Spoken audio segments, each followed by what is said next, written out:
The gavel came down like a gunshot, and I watched opposing counsel's face crumble. 3 years of litigation, 2 million in damages, and they'd just lost everything because they underestimated the woman in the navy suit who'd grown up eating ramen for dinner. "Ms. Harvey, congratulations on another victory," Judge Morrison said, his voice carrying that tone reserved for lawyers who actually know what they're doing.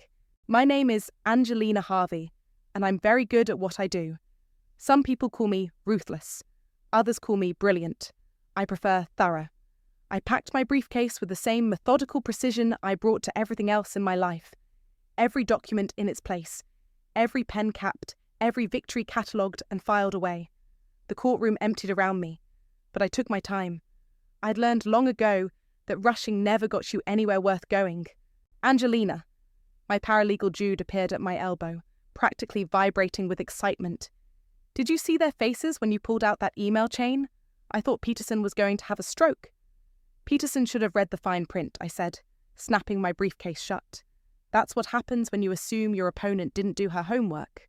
The walk back to my office took us through downtown's financial district, where glass towers stretched toward a grey Seattle sky. I'd made this walk thousands of times, but today something felt different. Maybe it was the way the security guard nodded with actual respect, or how the barista at the coffee cart knew my order before I opened my mouth. Success had a way of changing how the world saw you. It had taken me 15 years to build this life. 15 years of 18-hour days, of choosing work over relationships, of proving myself in every room I entered.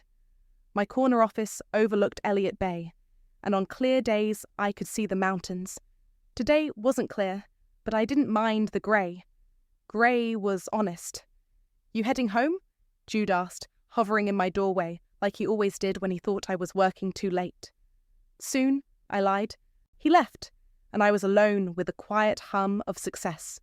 My diplomas hung on the wall behind my desk. University of Washington Law, summa cum laude. I'd paid for every credit hour myself, working 3 jobs and living on whatever was left after tuition. The frame around my law degree was the most expensive thing I'd owned for years. I pulled open my desk drawer and found the photograph I kept buried under old case files. Graduation day 2018. Me in my cap and gown, standing alone on the university steps. I'd saved for months to buy that dress underneath the gown. Something nice for the family dinner I'd imagined we'd have afterward. The empty space beside me in the photo told the whole story. They hadn't come. My parents, Rachel and Stanley, had been too busy with Griffin's latest crisis. My brother had gotten himself fired from another job, and apparently that was more important than watching their daughter graduate law school. I'd kept the photo as a reminder, not of what I'd lost, but of what I'd built entirely on my own. The knock on my door came at 8:47 p.m. I knew the time exactly because I'd been staring at my computer screen, pretending to review contracts while actually thinking about that empty space in the photograph. "We're closed," I called out. "Angelina, it's Mom." The voice hit me like ice water. I hadn't heard it in 3 years, not since the last awkward Christmas dinner where she'd spent 2 hours explaining why Griffin's new business venture was so promising while barely asking about my work. I walked to the door slowly, my heels clicking against the hardwood floor. Through the frosted glass, I could see 3 silhouettes, 3 people who'd somehow found their way to my office after business hours, who'd somehow gotten past building security. I opened the door. Rachel stood in the hallway, looking older than I remembered, her usually perfect hair slightly dishevelled. Behind her, Stanley shifted his weight from foot to foot, avoiding my eyes. And Griffin, my golden child brother Griffin, looked like he'd been crying. "Hello, Angelina," Rachel said, her voice carrying that familiar tone of barely concealed desperation, dressed up as authority. "We need to talk." I stepped aside and let them in, because sometimes the universe delivers exactly what you've been waiting for, even when you didn't know you were waiting. They filed into my office like they owned the place. Rachel's eyes swept across my diplomas, my awards, the view of the bay. She'd never seen any of it before. "Nice office," Stanley mumbled, hands shoved deep in his pockets. "Thank you." I gestured to the chairs across from my desk. "Please sit." Rachel perched on the edge of her seat like she was ready to bolt. Griffin slumped into his chair and immediately started fidgeting with his wedding ring. Except I noticed it wasn't there anymore. "You look well, sweetheart," Rachel said, and the endearment felt like nails on a chalkboard. "Very professional." "I am professional. It's how I make my living." I settled behind my desk, hands folded. "What can I do for you?" The silence stretched until Griffin finally broke. "I'm in trouble, Angie. Real trouble." "It's Angelina." "Right, sorry." He ran his hands through his hair. "I know we haven't talked in a while. 3 years?" But I didn't know where else to turn. Rachel leaned forward. "Griffin made some poor business decisions. Nothing that can't be fixed with the right legal representation." "What kind of poor decisions?" Griffin's voice cracked. "I bought houses, flipped them, or tried to. The market crashed right when I was leveraged to the hilt." "How leveraged?" $2.3 million. I kept my expression neutral, but inside I was calculating. That wasn't just poor decisions. That was catastrophic stupidity. "The bank's foreclosing on everything," Griffin continued. "The business, the house, even Delaney's car. She took the kids and moved back to her parents' place in Portland." "I'm sorry to hear about your divorce." "We're not divorced yet, but—" He shrugged helplessly. "She says she can't watch me destroy our family anymore." Rachel's jaw tightened. Delaney never understood the pressures of building a business. She's always been dramatic. "Mum, she left because I lost our kids' college funds." The room went quiet. Stanley cleared his throat. "The thing is, Angelina, we know you're successful now. Very successful. And family helps family." There it was. The reason they'd tracked me down after years of silence. "Family helps family," I repeated slowly. "That's interesting." "You're a lawyer," Rachel said. "A good one, from what we hear. You could help Griffin navigate this mess, maybe find some loopholes or, I don't know, legal strategies." "You want me to represent Griffin?" "Yes." "For free?" Rachel's smile was razor-thin. "Well, we're family." I opened my laptop and pulled up my calendar. "I charge $450 an hour. My retainer for a case this complex would be $50,000, minimum." Griffin's face went white. "Angie, I don't have $50,000. I don't have $5,000. "Then you can't afford me." "But we're your family." Rachel's voice rose. "After everything we've done for you, what exactly have you done for me?" The question hung in the air like smoke. Stanley shifted uncomfortably. Griffin stared at his hands. "We raised you," Rachel said finally. "We gave you a home, an education." "You gave Griffin an education. You gave me a high school diploma and a lecture about how college was wasted on girls who just get married anyway. That's not— You told me I was selfish for wanting to go to law school. You said I was abandoning my family responsibilities. You were 22 years old, Angelina. We needed you to help with Griffin. It was always about Griffin." Rachel's composure cracked. "He needed support. He was struggling to find his path. For 10 years. He struggled for 10 years while I worked 3 jobs to put myself through school." "You turned out fine," Stanley said quietly. "Look at this place. Look at what you've accomplished. You didn't need our help." The words hit me like a physical blow. I stood up slowly, walked to my window, and stared out at the city lights reflecting on the water. "You're right," I said. "I didn't need your help. I needed your love. I needed you to show up to my graduation. I needed you to ask about my life, my dreams, my struggles. I needed you to see me as more than Griffin's sister. We do see you—" "No." I turned back to face them. "You see a successful lawyer who might be useful to you now that Griffin's golden touch has turned to shit." Griffin flinched. "Angie, please." "Why me?" I asked. "Why not hire someone else? There are plenty of lawyers in Seattle." The 3 of them exchanged glances. Finally, Stanley spoke. "We tried. 3 firms turned us down, said the case was too messy, too risky." "And the 4th? "Said we needed someone brilliant enough to pull off a miracle." Rachel's voice was barely a whisper. "They recommended you." I walked back to my desk and pulled open the bottom drawer. The folder I pulled from the drawer was pristine white, thick with legal documents I'd prepared months ago. Not for them. I'd never imagined they'd come crawling back. but I'd learned to prepare for every contingency. "What's that?" Griffin asked. I set the folder on my desk and opened it with deliberate precision. "My standard retainer agreement. Modified for family." Rachel leaned forward. "Modified how?" "Higher rates, special circumstances clause, and a reclamation fee." "A what?" Stanley's voice was barely audible. I pulled out the first document and slid it across the desk. "My hourly rate for family members is $600, not $450. $600?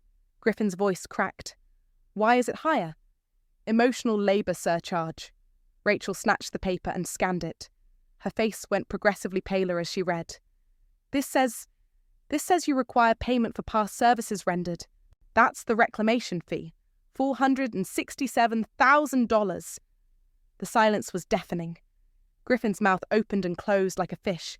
Stanley gripped the arms of his chair. $467,000, Rachel whispered. What possible service could be worth? 22 years of emotional neglect, calculated at minimum wage. I pulled out a second document. I've itemized everything. Christmas mornings where Griffin got a car and I got socks. Birthday parties you threw for him while forgetting mine entirely. The college fund you spent on his failed restaurant venture. Griffin stood up abruptly. This is insane. You can't charge us for being your parents. I'm not charging you for being my parents. I'm charging you for failing to be my parents. I flipped to the next page. Missed graduation. $5,000. That's what I paid the photographer to take pictures of me alone because my family couldn't be bothered to show up. We were dealing with Griffin's job interview, I know. I was there when you chose his third interview at a coffee shop over watching your daughter graduate law school. Rachel's hands were shaking. This is extortion. This is business. You want my services? These are my terms. I pulled out another sheet. $23,000 for the therapy I needed to deal with the anxiety and depression from growing up invisible in my own home. You never told us you were in therapy, Stanley said. You never asked how I was doing. Griffin sat back down heavily. Angie, we can't pay this. Even if we had the money, which we don't, then you can't afford my services. But you're our daughter. Rachel's voice rose to a near shriek. You can't treat us like strangers. You treated me like a stranger for 22 years. I'm just returning the favour. I flipped to the final page. Here's my favourite line item. $43,000 for the student loans I'm still paying off because you refused to co-sign for financial aid. We explained that, Rachel said desperately. We couldn't risk our credit. For me. You couldn't risk your credit for me. But you co-signed 3 business loans for Griffin. That was different. It was different because I wasn't your golden child. Griffin buried his face in his hands. I never asked for any of this. No, you just accepted it. All of it. The money, the attention, the unconditional support. And when I begged for scraps, you stayed silent. I was young. You were 24 when I started law school, old enough to speak up, old enough to tell them they were destroying their daughter. Stanley finally found his voice. What do you want from us, Angelina? I closed the folder and leaned back in my chair. I want exactly what you taught me to expect from family. Nothing. So you won't help us? Rachel's voice was small now, defeated.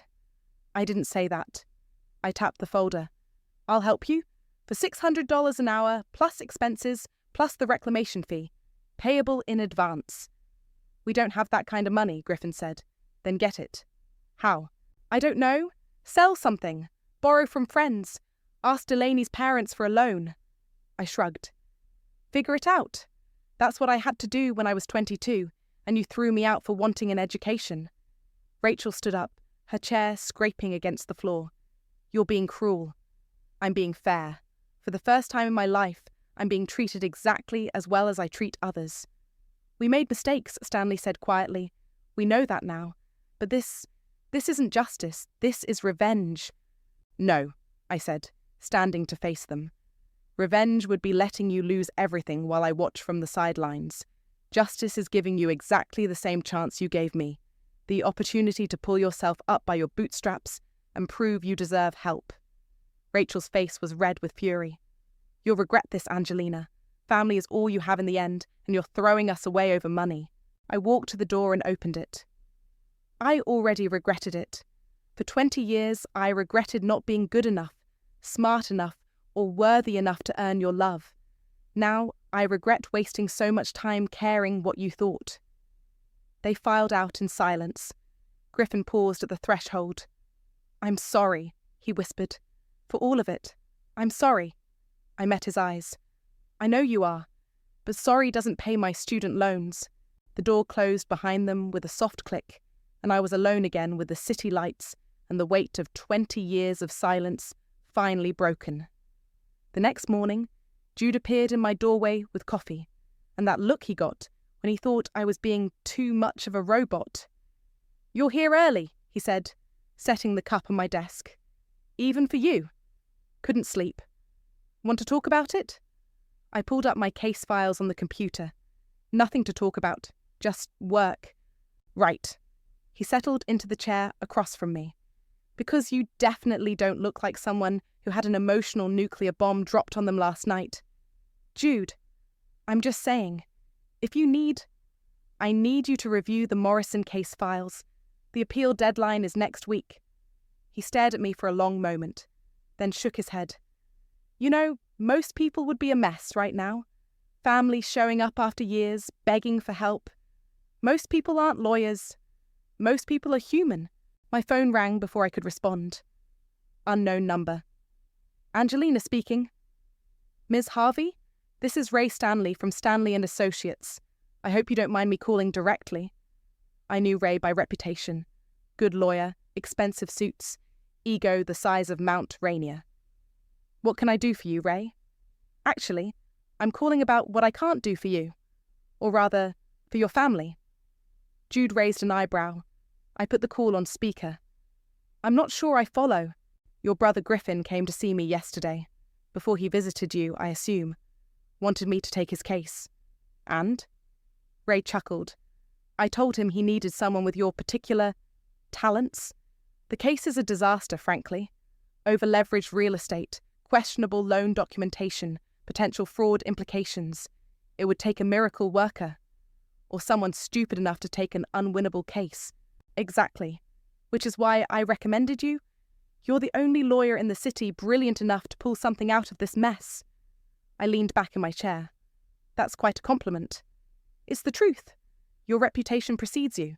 I've been on the opposite side of your cases twice, and both times I walked away impressed and slightly terrified." "Slightly? Okay, completely terrified. The point is, if anyone can save your brother, it's you. Though I have to ask, are you actually taking the case?" "That depends on whether they can meet my terms." "Ah, well, good luck to them. I charged a $50,000 retainer for cases like this. I imagine your family rate is much more reasonable." I smiled. "Something like that." After I hung up, Jude was staring at me. "Family rate? $600 an hour plus a reclamation fee." "How much is the reclamation fee?" $467,000. Jude's coffee cup froze halfway to his mouth. "Jesus Christ, Angelina." "It's itemized." "I don't doubt that." He set down his cup. "But don't you think..." "Think what? That I should help them for free? That I should forget 22 years of neglect because they're desperate? I think you should consider whether this is about justice or revenge." Before I could answer, my computer pinged with a LinkedIn message. I clicked it open. "Hi, Angelina. This is Delaney Roberts, Griffin's wife.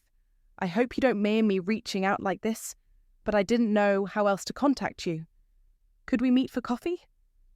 There are things about Griffin's situation you should know. Things he won't tell you himself." I stared at the message.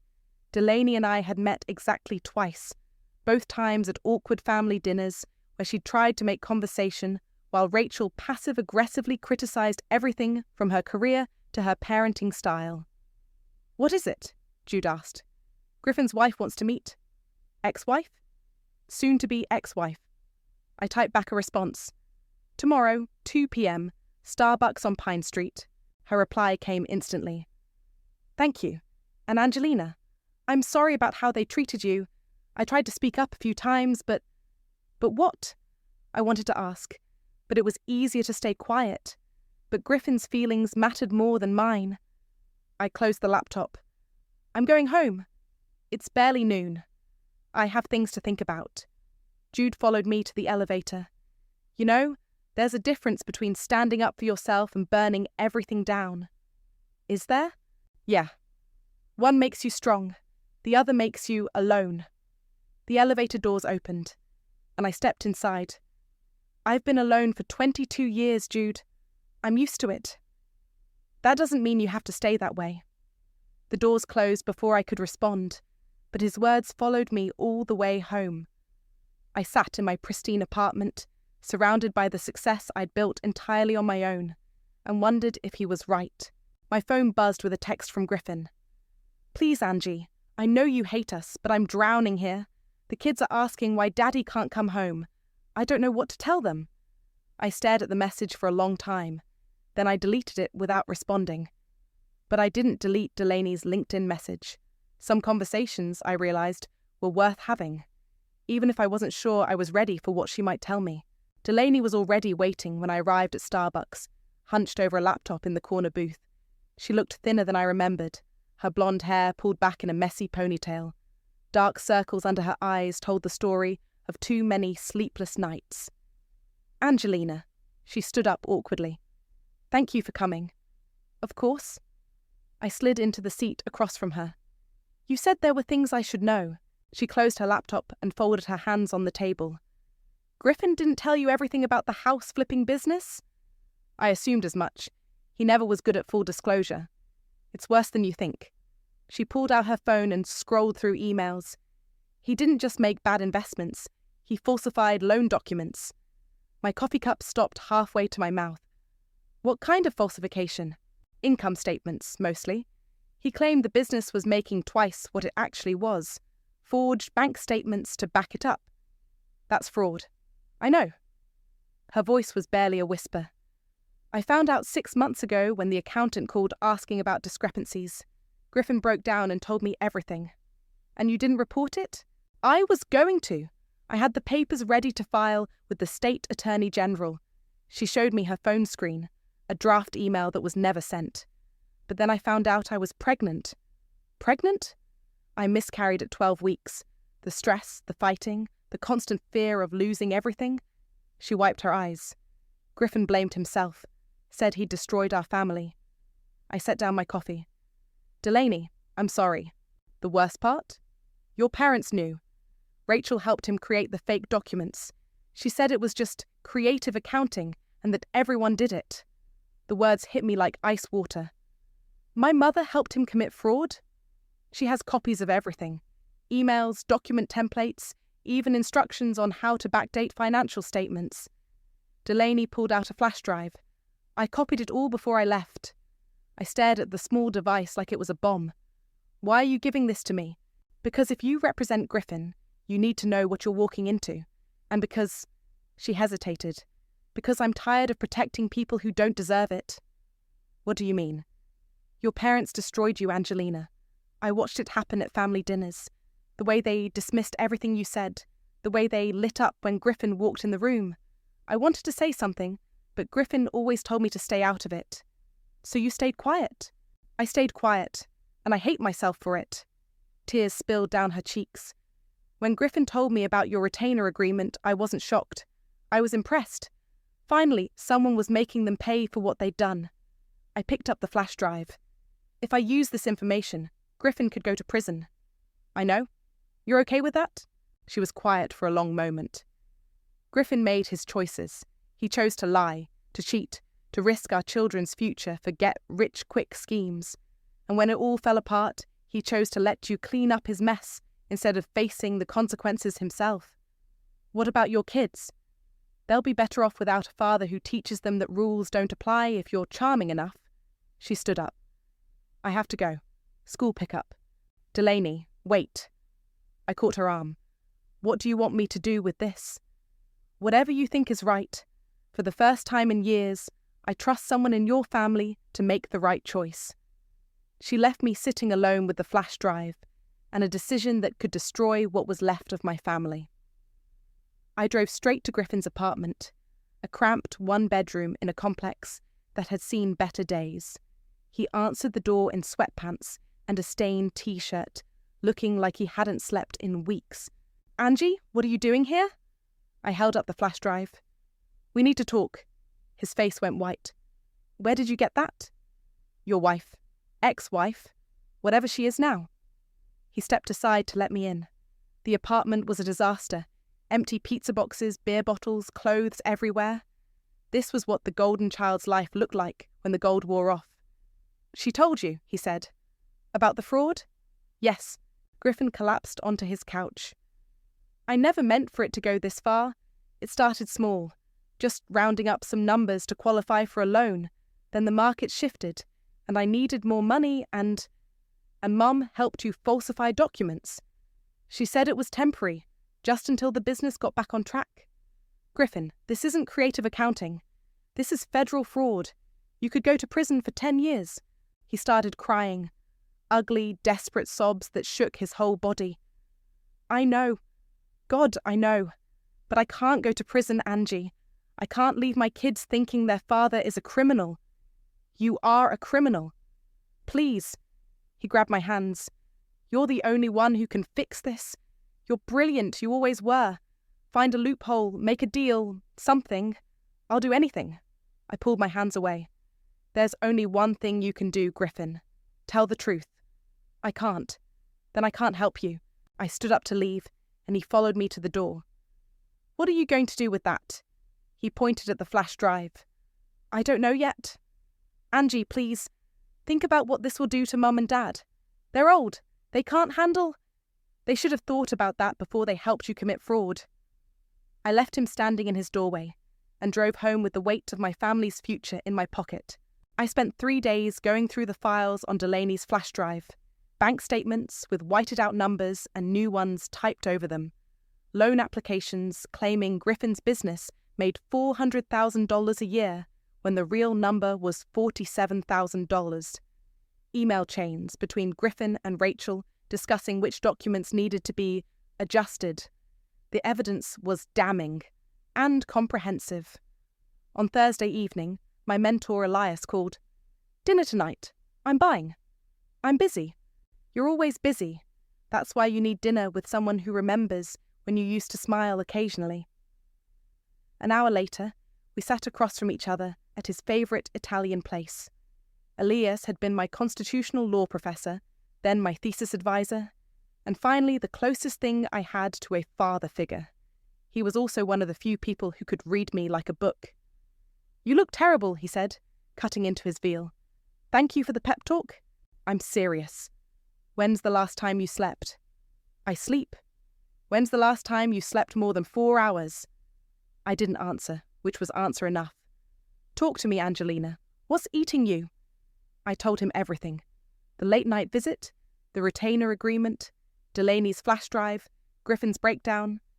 Elias listened without interrupting, occasionally nodding or raising an eyebrow. "So," he said when I finished, "you have evidence that your family committed federal fraud, and you're trying to decide whether to turn them in. It's not that simple, isn't it? They're my family. The same family that treated you like garbage for 22 years. Yes." Elias set down his fork. "What will this revenge cost you, Angelina?" "It's not revenge. It's justice." "Is it? Because from where I'm sitting, it looks like you're about to destroy 3 people who came to you for help. They came to me because they had nowhere else to go. And now you have the power to save them or destroy them." He leaned forward. "The question is, which choice will let you sleep at night?" I didn't have an answer. The next morning, I drove to my childhood home for the first time in 3 years. The house looked smaller than I remembered, shabbier. The perfect lawn was overgrown, and paint was peeling from the shutters. Even from the outside, I could see the cracks in the foundation of their perfect life. Rachel answered the door in a bathrobe, her hair unwashed. "Angelina, what are you doing here?" "We need to talk." She led me to the living room where Stanley sat in his recliner, staring at a muted television. He looked up when I entered, and I saw something I'd never seen before in his eyes. Shame. "I know about the fraud," I said without preamble. Rachel's face went pale. Stanley's hands started shaking. I don't know what you're talking about, Rachel said. I pulled out printed copies of the emails. March 15th. You wrote to Griffin, just change the 47 to a 74. No one will notice the difference. April 3rd. I've attached the template for backdating financial statements. Use this format for all future applications. Stanley buried his face in his hands. Oh, God. You helped him forge documents, Rachel. You're an accessory to federal fraud. It wasn't fraud, she said desperately. It was just creative bookkeeping. Everyone does it. No, everyone doesn't do it. And the FBI won't see it as creative anything. The FBI? Stanley's voice cracked. Bank fraud is a federal crime. Griffin could get 10 years. You could get 5 as an accessory. Rachel sank onto the couch. What do you want from us? I want the truth. All of it. How long has this been going on? How many documents did you help falsify? How much money are we talking about? Stanley finally spoke. 2 years. Maybe 15 different applications. Total loan amount was about $2.8 million. Jesus Christ, Dad. We thought we were helping him, Rachel whispered. He said it was temporary, just until the business got established. You thought you were helping him break federal law. We thought we were saving our son. The words hung in the air like smoke. I stared at her, this woman who'd given birth to me but never really seen me.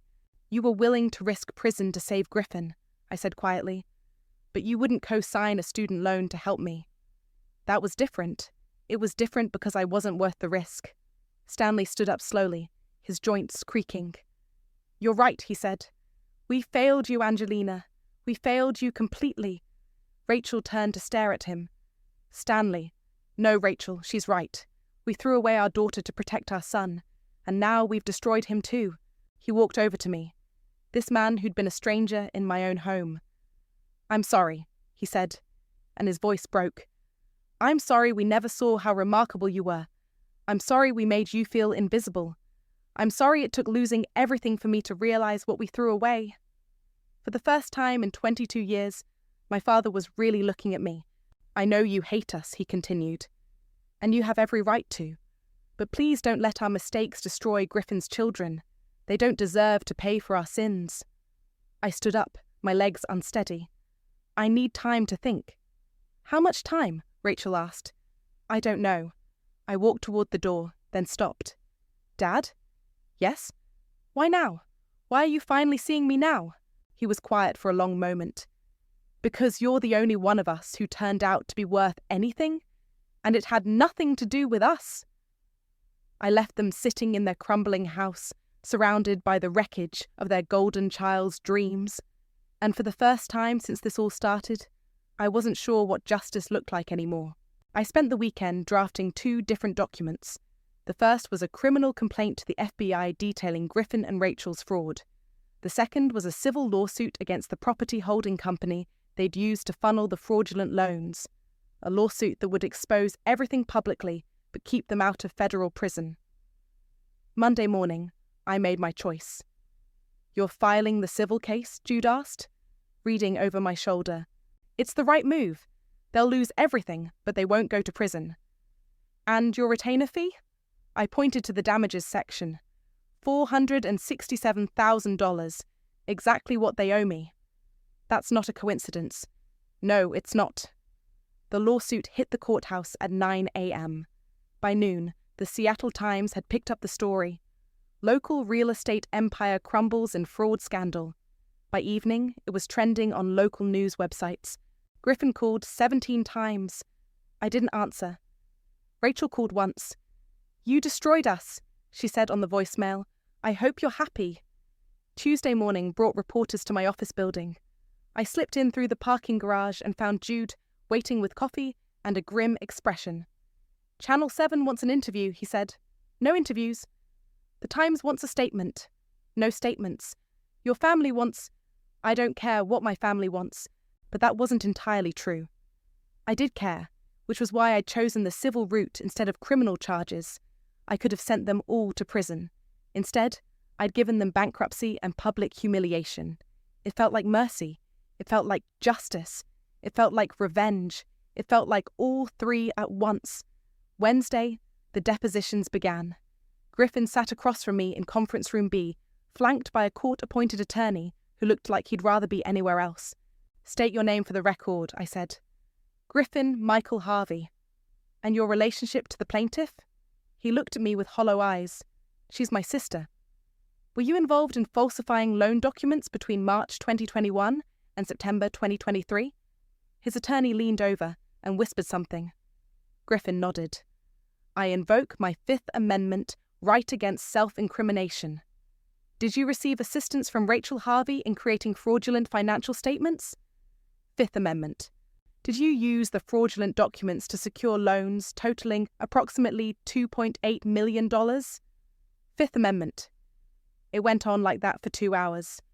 Griffin invoking his constitutional rights while I systematically documented every aspect of his fraud. The irony wasn't lost on me. I was using the law he'd tried to circumvent to destroy him completely. Thursday brought Rachel's deposition. She arrived in a black suit that had seen better days, her usual perfect composure replaced by barely controlled panic. "Mrs. Harvey, did you assist your son Griffin in altering financial documents?" "I helped him with paperwork. That's what mothers do." "Did you specifically instruct him to change income figures on loan applications?" "I may have suggested some adjustments." "Adjustments or falsifications?" Her attorney objected, but the damage was done. Rachel had just admitted to fraud on the record.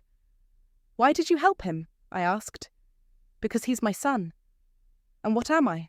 She stared at me for a long moment. "You're the daughter who didn't need help." "I needed help. I begged for help. You told me to figure it out myself." "That was different.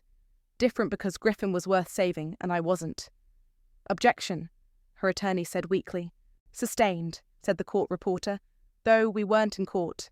But Rachel answered anyway. "You were always so strong, so independent. Griffin needed us more. Griffin needed you to enable his failures. I needed you to believe in my success. We believe in you now that you need something from me." The deposition ended with Rachel in tears and me feeling emptier than I'd expected. Friday morning, I sat in my office reviewing the final settlement documents when Jude knocked. "There's someone here to see you," he said. "Says it's urgent." Stanley walked in, looking like he'd aged 10 years in a week. He was carrying a manila envelope. "I brought you something," he said, setting it on my desk. Inside were photographs. Me at age 5, gap-toothed and grinning. Me at 10, holding a spelling bee trophy. Me at 16, in my cap and gown at high school graduation. And there in the background were Rachel and Stanley, smiling proudly. "You were there," I whispered. "We were always there, Angelina. We didn't know how to show it." "Why are you showing me this now?" "Because tomorrow the judge will award you everything we have. Our house, our savings, our dignity, and you'll have won." He sat down heavily. "But I wanted you to know that losing you was the real tragedy. Not the money, not the house. Losing you." "Dad, the settlement papers are signed. Rachel agreed to everything. $467,000 plus court costs." He stood up. "You got your justice, sweetheart. I hope it's everything you thought it would be." He walked to the door, then turned back. "For what it's worth, I'm proud of you. I should have said that 20 years ago, but I'm saying it now. You're remarkable, and you did it all without us.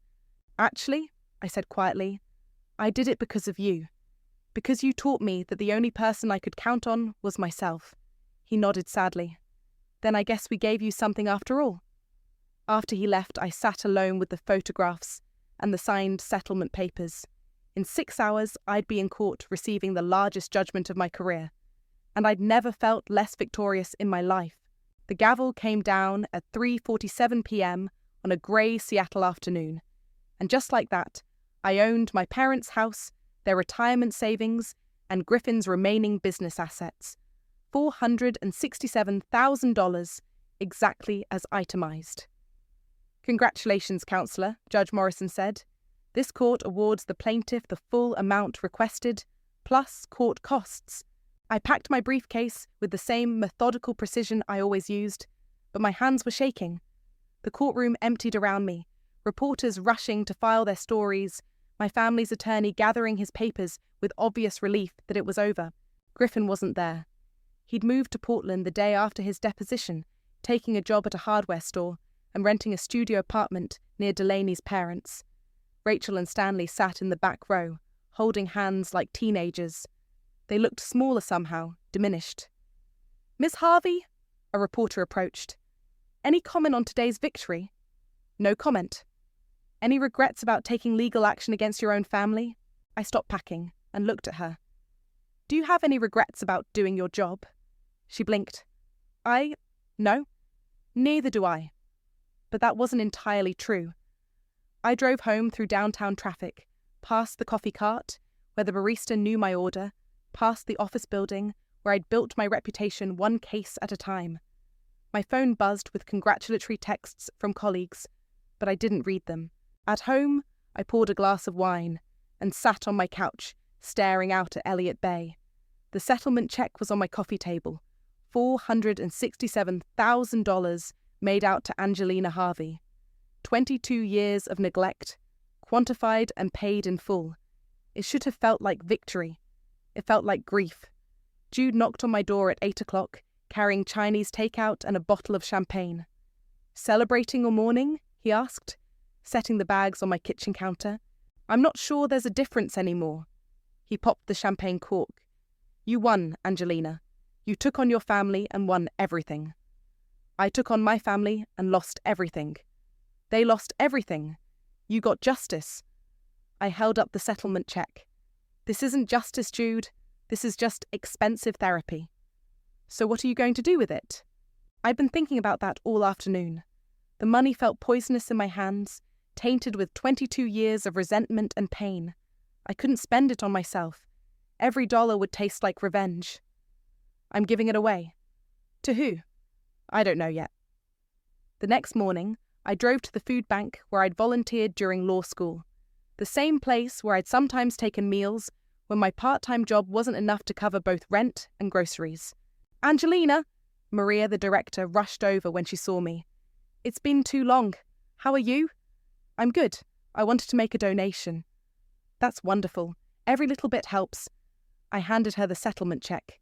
"It's not little." Maria's eyes widened as she read the amount.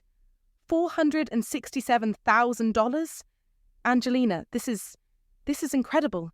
This could fund our operations for 2 years." "Good. Use it for people who are trying to put themselves through school. People who are working 3 jobs and still can't make ends meet." "Are you sure? This is a lot of money." "I'm sure, and I want it to be anonymous." "Of course, but can I ask why?" I looked around at the volunteers sorting donations, at the families waiting in line for groceries, at the bulletin board covered with job postings and apartment listings.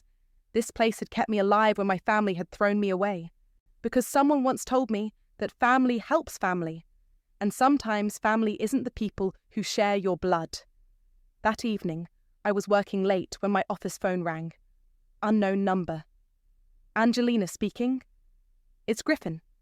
I almost hung up, but something in his voice stopped me. "What do you want?"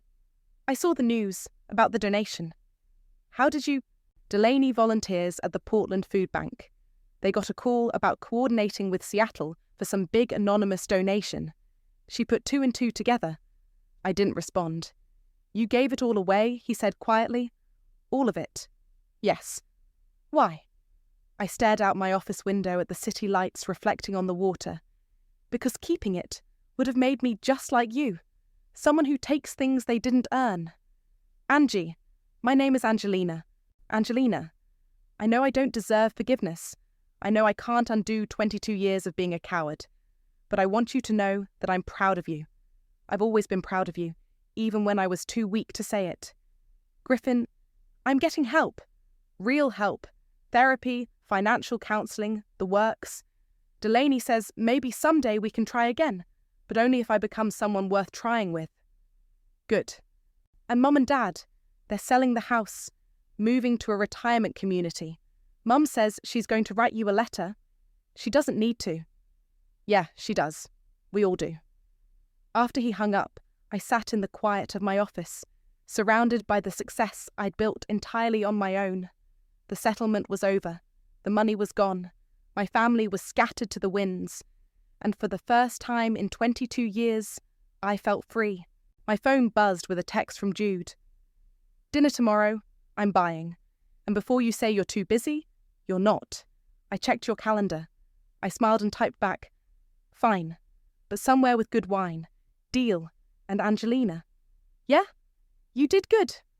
I looked at the empty space on my desk where the settlement check had been, then at the photograph of my law school graduation. Me standing alone on the university steps, grinning despite everything. I wasn't alone anymore. I had Jude, I had my work, I had a life I'd built with my own hands. And somewhere in Portland, Griffin was learning to be a better man. Somewhere in a retirement community, my parents were learning to live with their choices. The revenge was over, the justice was done. And I was finally completely myself. I didn't save them. I saved myself. And I sent the receipt to their silence.